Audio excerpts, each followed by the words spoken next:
நம்ம ஒரு 2 வருஷத்துக்கு முன்னாடி வந்து பார்த்தீங்கன்னா ட்ரீ ஹவுஸ் வந்து ரெடி பண்ணியிருந்தோம். அப்படி ரெடி பண்ணியுமே நிறைய பேர் ட்ரீ ஹவுஸ் ரெடி பண்ணுங்க அப்படின்னு தான் கமெண்ட்ல கேட்டுக்கிட்டே இருக்கீங்க. ஸோ இன்னைக்கு வந்து பார்த்தீங்கன்னா நம்ம ஆல்ரெடி பண்ண ட்ரீ ஹவுஸோட பயங்கரமாக வந்து இந்த மரத்துக்கு மேலே ஒரு ட்ரீ ஹவுஸ் வந்து ரெடி பண்ண போகிறோம். வாங்க எப்படி ரெடி பண்ணலாம் அப்படிங்கிறத பார்க்கலாம். ஃபர்ஸ்ட் நம்ம ஹவுஸ் ரெடி பண்ணுறது மரத்துக்கு மேலே ஏறி ஒரு சில கிளையை வந்து கட் பண்ணுற மாதிரி இருக்கும். அதை கட் பண்ண போகிறோம். என்னடா மரக்கிளையெல்லாம் கட் பண்ணுற அப்படின்னு சொல்லி பார்த்தீங்கன்னா ஆக்சுவலாக அந்த மரத்தில் அவனுக்கு வந்து நிறைய மரக்கிளை வந்து இடிச்சிக்கிட்டு ஒழுங்காக வளரல. அதை ஆல்ரெடி கட் பண்ணலாம் அப்படின்னு தான் இருந்தேன். அதை இப்போ கட் பண்ணுற மாதிரி ஆயிடுச்சு. அப்படியே நம்ம ஹவுஸ் ரெடி பண்ண போகிற இடத்துல உள்ள சின்ன சின்ன விழுது எல்லாத்தையுமே க்ளீன் பண்ணிக்கிட்டோம். ஓகே, நீ நம்ம ஃபஸ்ட்டு ஹவுஸுக்கான பேஸை வந்து பார்த்தீங்கன்னா இந்த இடத்துல பில்ட் பண்ண போகிறோம். அந்த பேஸை ரெடி பண்ணுறது இதுக்கு மேலே கம்பெல்லாம் வச்சு கட்டுற மாதிரி இருக்கும். அந்த கம்பு நம்ம இருக்கிறது வந்து பார்த்தீங்கன்னா ரொம்ப நெட்டாக வந்துருக்கு. அந்த முள்ள அதுக்கு மேலே வந்து எடுத்துக்க வர முடியாது. ஃபஸ்ட் என்ன பண்ணுறோம்னா நமக்கு தேவையான அளவு வந்து அளந்துக்கிட்டு அதுக்கேற்ற மாதிரி கட் பண்ணி மேலே எடுத்துக்கு வந்துடும். ஓகே, இப்போ நம்ம கணக்கு பண்ணதில் வந்து பார்த்தீங்கன்னா 10 அடி இடத்துல 2 கம்பும் 6 அடி இடத்துல வந்து பார்த்தீங்கன்னா ஒரு 2 கம்பும் தேவைப்படுது. நம்ம இந்த ஹவுஸ் ரெடி பண்ணுறதுலாம் பெரிய விஷயம் இல்லைங்க. ஒரு ஜாமான் எடுக்கிறதுக்கு கீழே இறங்கி மேலே ஏறுறதாங்க ரொம்ப ரிஸ்க்காக இருக்குது. ஓகே, இப்போ நம்ம கட் பண்ண 10 அடி நீள கம்பில் ஒரு கம்பை எடுத்து இந்த லென்த்துக்கு இருக்கிற மாதிரி வச்சு கட்டிக்கிட்டோங்க. அவ்வளோதாங்க, இந்த வெயிட் தாங்களானே போதும். இன்னொரு கம்பு அதோட ஆப்போசிட் சைடில் நம்ம அந்த கம்பை எவ்வளோ உயரத்தில் கட்டணுமோ அதே மாதிரி வச்சு கட்டிக்கிட்டோங்க. இப்போ நம்ம கட்டின 2 கம்பே போதும் அப்படின்னு தான் நினச்சேன். பட் அந்த அளவுக்கு பேலன்ஸ் இருக்குமா அப்படிங்கிறது வந்து தெரியல. அதனால சென்டரில் இன்னொரு கம்பை வச்சு கட்டிக்கிட்டோங்க. அடுத்ததாக 4 அடி நீளத்தில் 2 பீஸ் கட் பண்ணுறேன்னு சொல்லியிருந்தேன் பார்த்தீங்களா? அதில் ஒரு சின்ன மாற்றமாக 4 பீஸ் கட் பண்ணி எடுத்துருக்கிறேன். அந்த 4 பீஸே அந்த கம்புக்கு மேலே கொஞ்சம் கேப்பில் அரேஞ்ச் பண்ணிவிட்டு கொச்சிக்கறி யூஸ் பண்ணி நல்லா கட்டிக்கிடும். ஓகேங்க, பேஸுக்கான அடித்தளத்தை வந்து சும்மா பயங்கரமாக போட்டாச்சு. புயலே அடித்தாலும் எதுவும் ஆகாதுங்க.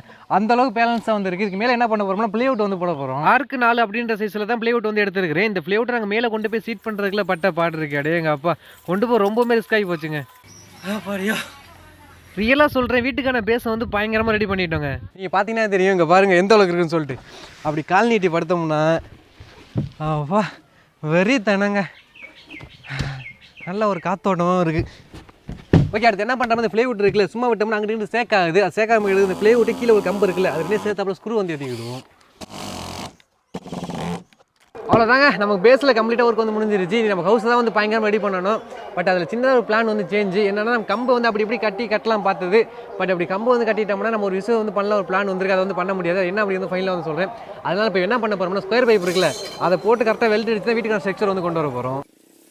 இப்போ நான் எடுத்த ஸ்கொயர் பைப் அந்த ப்ளேவுட் அளவுக்கு இருக்கிற மாதிரி தான் கட் பண்ணி எடுத்துருக்கிறேன். இது அந்த ப்ளேவுட்டுக்கு மேலே அரேஞ்ச் பண்ணிட்டு வெல்ட் அடிச்சுக்கிடும். இப்போ அந்த ஸ்கொயர் பைப் ஃப்ரேமை கீழே உள்ள கம்பு கூட சேர்த்து நல்லா டைட்டாக கட்டிக்கிட்டாங்க. ஏன்னா அந்த ஃப்ரேம் வேறு எங்கிட்ட நகரக்கூடாது. அடுத்ததாக 3 அடி நீளத்துக்கு 4 ஸ்கொயர் பைப் எடுத்து அந்த ஃப்ரேமோட 4 கார்னர்லேயும் ஸ்டாண்டாக இருக்க மாதிரி வெல்ட் அடிச்சுக்கிட்டேங்க. ஓகே, இப்போ நம்ம ஹவுஸில் வந்து பார்த்தீங்கன்னா ஒரு 50% ஒர்க் வந்து கம்ப்ளீட்டாக முடிஞ்சிருச்சு. 2 வாரத்துக்கு அப்புறம் திரும்ப வர்றேங்க. அது என்ன 2 வாரம் கேட்புன்னு பார்த்தீங்கன்னா, இடையில தீபாவளி வந்துச்சு. கிராக்கர் வீடியோவில் ஒரு குதி வந்து குதிச்சாச்சு. இப்போ திரும்ப வந்து இந்த ஹவுஸ் வந்து வந்திருக்கிறோம். நமக்கு தீபாவளி கூட சேர்ந்து வந்து பார்த்தீங்கன்னா மழை வந்துருச்சு. அதனால ப்ளேவுட் வந்து பயங்கரம் ஊறி போய் கிடக்குங்க. உட்காரத்துக்கு ஒரு மாதிரியா இருக்குது. அப்படியே கரமுறை சவுண்டு வருது, உடஞ்சி விழுவ போகிற மாதிரி. நல்ல ப்ளேவுட் வந்து ஊறிடுச்சு. சரி, ஓகே, நம்ம பெண்டிங் போட்டு அந்த ஹவுஸோட ஸ்ட்ரக்சர் வந்து ரெடி பண்ண ஆரம்பிச்சிருவோம். இப்போ நம்ம வெல்ட் அடிச்சு இந்த 2 கொம்புக்கு இடையில உள்ள தூரத்தை அளக்கும் போது ஒரு 5 அடி நீளம் வந்துச்சு. அந்த 5 அடி நீளத்துக்கு ஸ்கொயர் பைப் கட் பண்ணி அந்த இடத்துக்கு வெல்ட் அடிச்சுக்கிடுவோம். அடுத்தது இப்போ வெல்ட் அடிக்கிறேன் பார்த்தீங்களா, இதுதான் ஹவுஸ்க்கான என்ட்ரன்ஸ். நம்ம இந்த வழியாக தான் ஹவுஸ் உள்ளே வந்து வர்ற மாதிரி இருக்கும். அவ்வளோதாங்க, இப்போ நமக்கு வெல்டிங் ஒர்க்கு கம்ப்ளீட்டாக முடிஞ்சிருச்சு. அடுத்தது நம்ம கேம்பிங் வேனுக்கு பிரிக்ஸ் இமேஜை பிளக்ஸ் அடிச்சு ஒட்டணும் பார்த்தீங்களா, அதில் கொஞ்சம் பிளக்ஸ் மிச்சம் இருந்துச்சு. இதை தான் நம்ம இந்த ஹவுஸுக்கான அவுட்டராக ஒட்ட போகிறோம். பிளக்ஸை நம்ம ஒட்டும் போது கொஞ்சம் இழுத்து ஒட்டினாலே போதும், அந்த சுருக்கமலைத்தி கூட நமக்கு தெரியாது. இப்போ அப்படியே இந்த என்ட்ரன்ஸ்க்கு நேராக உள்ள பிளக்ஸை மட்டும் கட் பண்ணி ரிமூவ் பண்ணிடுவோம். இப்போ எப்படி இந்த சைடில் ஓட்டணும் இதே மெத்தடில் தான் சுற்றிலும் ஓட்டிக்கிட்டேங்க. இனி இந்த மேலே உள்ள கேப்பை க்ளோஸ் பண்ணுறதுக்கு வழக்கம் போல் கிடுகை தாங்க யூஸ் பண்ண போகிறோம். கிடுகை நம்ம வழக்கமாக கட்டுற மாதிரி தான் கட்ட போகிறோம். பட் இது கொஞ்சம் மழை டைம் அப்படின்றனால கொஞ்சம் கிடுகை நெருக்க வச்சு கட்ட போகிறோம். மழை பெஞ்சத்தி கூட உள்ள ஒழுகாத மாதிரி. அந்த கிடுகை நான் எவ்வளோ நெருக்க கட்டுறேன் அப்படின்ற வந்து இந்த சைடில் நீங்கள் பார்த்தீங்கன்னா தெரியும். அவ்வளோதாங்க, நம்ம இந்த சைடு கிடுகை கம்ப்ளீட்டாக கட்டியாச்சு. இதே மாதிரி தான் அடுத்த சைடும் கட்ட போகிறோம்.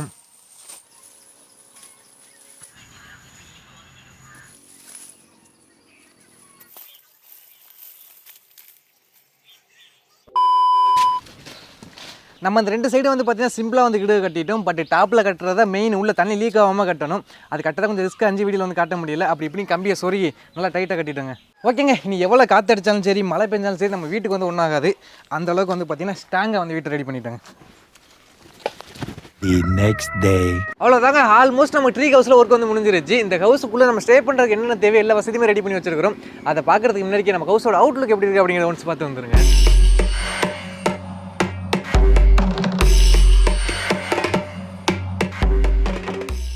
நம்ம ஹவுஸுக்குள்ளே மழை பெஞ்சா நனையதோ இல்லையோ, இந்த இடத்துல மழை பெஞ்சா நனையாதுங்க.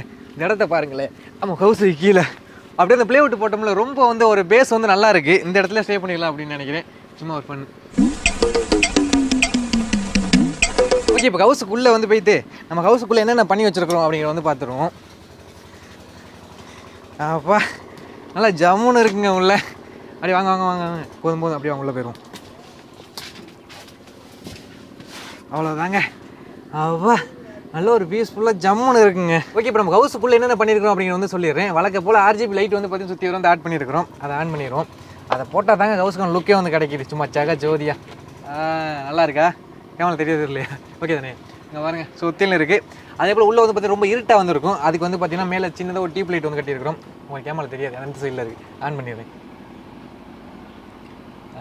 இப்போ தாங்க பளிச்சுன்னு இருக்குது. ஆஹா, இருட்டாக இருந்த இடத்த ப்ரேட்டாக வந்து ஆக்கியாச்சு. பட் உள்ளே பையன் வேர்க்க ஆரம்பிச்சிருச்சுங்க. அதுக்கும் எந்த கவலையும் கிடையாது. ஏன்னா ஃபேன் வந்து உள்ளே ரெடி பண்ணி வச்சுருக்கிறோம். ஃபேன் ஆன் பண்ணிட்டோம்னா எந்த ஒரு கவலையும் இல்லைங்க. ஃபேனை 3ஆம் நம்பரில் வைங்க. அவ்வளோதாங்க. வா, மரத்துக்கு மேலே ஒரு வீடு. இங்கே லைட்டாக வந்துருச்சு. ஓகே, மரத்துக்கு மேலே வந்து ஒரு வீடு, அதுக்குள்ளே ஒரு ஃபேனு. ஆஹா, லைட்டு அவன் தெரியுதுங்க. அதே போல் வந்து பார்த்திங்கன்னா என்டர்டெயின்மெண்ட்டுக்கு லேப்டாப்லாம் வச்சுருக்கிறோம். இதில் வந்து மூவி எதுவும் ப்ளே பண்ணிக்கிடலாம். நல்ல ஒரு பீஸ்ஃபுல்லான லைஃபுங்க இது. நல்லாயிருக்கு. அப்படி இந்த சைடு வந்து பார்த்திங்கன்னா நம்ம சமைக்கிற தேவையான திங்ஸ் எல்லாமே அரேஞ்ச் பண்ணி வச்சுருக்கிறோம். நமக்கு ஹவுஸ் ரெடி பண்ணாவே என்டர்டெயின்மெண்ட்டுக்குள்ளே வந்து பார்த்தீங்கன்னா டிவி வந்து வச்சுருவோம். பட் அந்த டிவியில் வந்து எப்போவுமே ஒரு படமே போட்டது கிடையாதுங்க. ஏன்னா காப்பிரைட் ப்ராப்ளம் வரும், எல்லாருக்குமே தெரியும். அதே போல் லேப்டாப்லையுமே யூடியூப்குள்ளே வந்து வந்தாச்சு. பட்டு எந்த வீடியோ வச்சாலுமே வந்து பார்த்திங்கன்னா காப்பிரைட் வர வாய்ப்பு இருக்குது. அதனால் என்ன பண்ணுறோம்னா நம்ம வீடியோக்களை வச்சுருவோம். ஏன்னா நம்ம வீடியோக்கு யார் காப்பிரைட் கொடுக்க போகிறா? அவ்வளோதாங்க. இது உள்ள நம்ம வீடியோ தான்.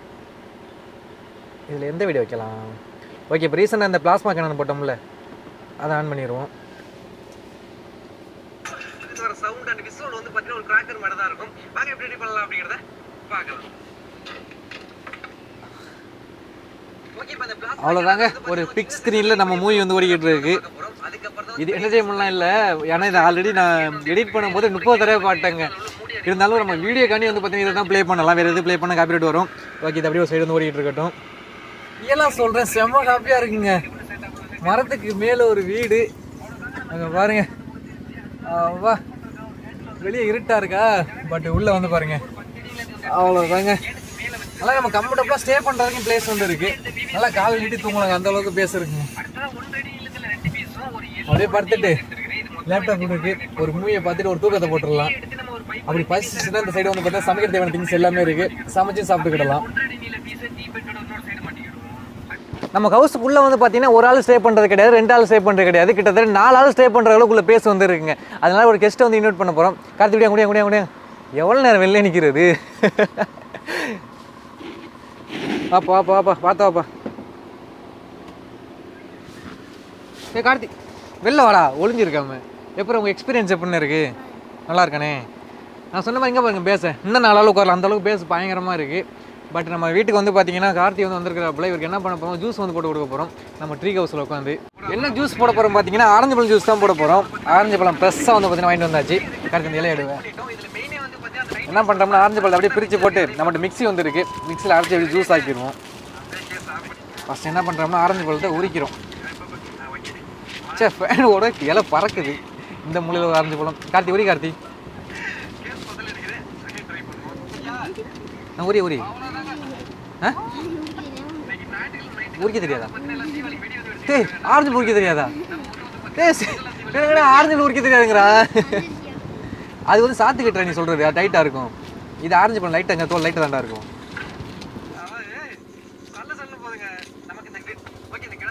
ஓகேங்க, ஜூஸை வந்து போட ஆரம்பிச்சிடும். நம்ம ஆரஞ்சு பழத்தை எல்லாத்தையும் உரிச்சாச்சு. அப்படியே மிக்ஸிக்கு மேலே ஜூஸ் போகிற ஜாரை வந்து மாட்டிட்டு நம்மளோட ஆரஞ்சு பழத்தை அப்படியே முழுசாக உள்ளே போட்டுருவோம். 1 2 3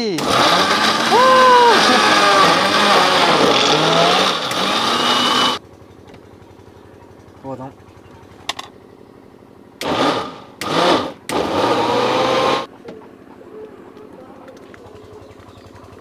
ஈவினிங் ஒரு 5 மணி ஆகுது. 5 மணிக்கு மரத்துக்கு மேலே வந்து பார்த்தீங்கன்னா ஜூஸ் போட்டு குடிச்சிக்கிட்டு இருக்கிறோம். அப்பா நல்ல புளிப்புங்க. காற்று எப்படா இருக்குது? அருமையா? அந்த அரைச்சி பழத்தில் கொட்டையெல்லாம் உள்ளே அரைஞ்சிருச்சா, அது லைட்டாக கசந்து அப்படியே புளிக்கிற மாதிரி இருக்குங்க. நல்லாயிருக்கு, ஓகே தான். கார்த்திக் ரொம்ப பசிக்க ஆரம்பிச்சிருச்சாங்க, அதனால ஒரு சமையல் வந்து போட்டுரும். வழக்கம் நம்ம வந்து பார்த்தீங்கன்னா மேகி தான் சமைப்போம். பட் இந்த டைம் வந்து பார்த்தீங்கன்னா எப்பி நூடுல்ஸ் சமைக்க போகிறோம். எல்லாம் ஒன்று தானே அப்படின்னு கேட்டிங்கன்னா கொஞ்சம் சேஞ்ச் பண்ணியிருக்கோம், அவ்வளோதான். இதை விட்ட வேறு எதுவும் நமக்கு சமைக்க தெரியாது.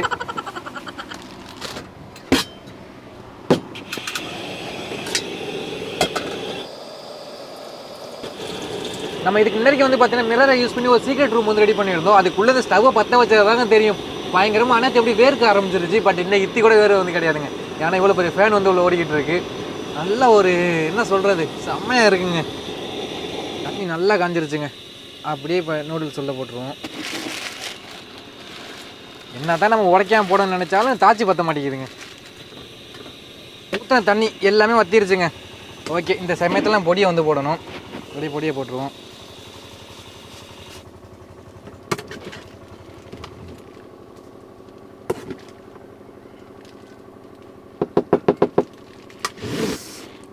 டேஸ்ட் பார்த்துருமா?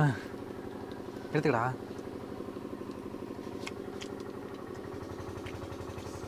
நல்லா இருக்குங்க. இன்றைக்கி நல்லா நூடுல்ஸ் வந்து வேக வச்சாச்சு செம்மையா. மற்ற நல்லா கொலையை விட்டுருவோம். இன்றைக்கி நல்லா நீட்டாக வந்துருச்சுங்க. பார்த்தீங்கன்னா தெரியும், சுடுது பயங்கரமாக.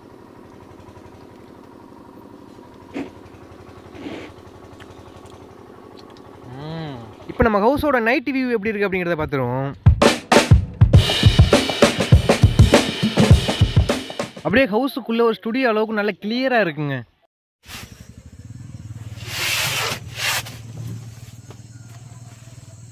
ஓகேங்க, நம்ம இதுக்கு முன்னாடி ஒரு ட்ரீ ஹவுஸ் ரெடி பண்ணோம் பார்த்தீங்களா, அதோட பயங்கரமாக ரெடி பண்ணியாச்சு அப்படின்னு நினைக்கிறேன். உங்களோட ஒப்பீனியன் என்ன அப்படிங்கிற வந்து கமெண்ட் பாக்ஸ் தட்டி விட்ருங்க.